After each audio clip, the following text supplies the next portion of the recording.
Social anxiety ডিসঅর্ডারের অনেকগুলো case, multiple cases আমার কাছে আছে।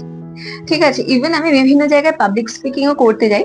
তো সেখানে স্পেশালি স্কুলের বাচ্চাদের মধ্যে আমি দেখেছি, যখন আমি সোশ্যাল অ্যাংজাইটি ডিসঅর্ডারটা কি যখন এক্সপ্লেন করি বাচ্চাদেরকে, বাচ্চারা নিজেরাই এসে এসে বলে, ম্যাম আমাদের না এইরকম সোশ্যাল অ্যাংজাইটি ডিসঅর্ডার রয়েছে।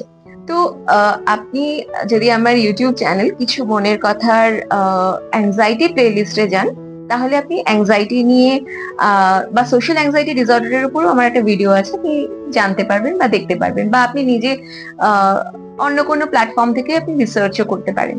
তো আজকে সোশ্যাল অ্যাংজাইটি ডিসঅর্ডারটা কি সেটা নিয়ে আমি আর কথা বলবো না। সোশ্যাল অ্যাংজাইটি ডিসঅর্ডারটা কিভাবে আপনি নিজে থেকে এই ব্যাপারটাকে হিল করতে পারবেন, কয়েকটা টেকনিক সেই ব্যাপারে আমি বলবো। যদি ভিডিওটা আপনার ভালো লেগে থাকে তাহলে অতি অবশ্যই আমার চ্যানেলটা সাবস্ক্রাইব করুন। আর যদি আপনার মনে হয় যে এই ভিডিওটা কারোর সাথে আপনার কোনো বেস্ট ফ্রেন্ড বা আপনার কোনো নিয়ার ওয়ান, লাভড ওয়ান কারোর সাথে শেয়ার করার প্রয়োজন আছে, তাহলে নিশ্চয়ই এই ভিডিওটা আপনি শেয়ার করবেন। ফার্স্ট টেকনিক যেটা, সেটা হচ্ছে মিরর টেকনিক। মিরর টেকনিক মানে হচ্ছে যে আপনি মিররের সামনে যান, গিয়ে দাঁড়িয়ে সেখানে আপনি একটা ইমাজিনারি কনভারসেশন ক্রিয়েট করুন, এবং সেই কনভারসেশনটা আপনি ওখানে দাঁড়িয়ে আপনি রিপিট করতে থাকুন।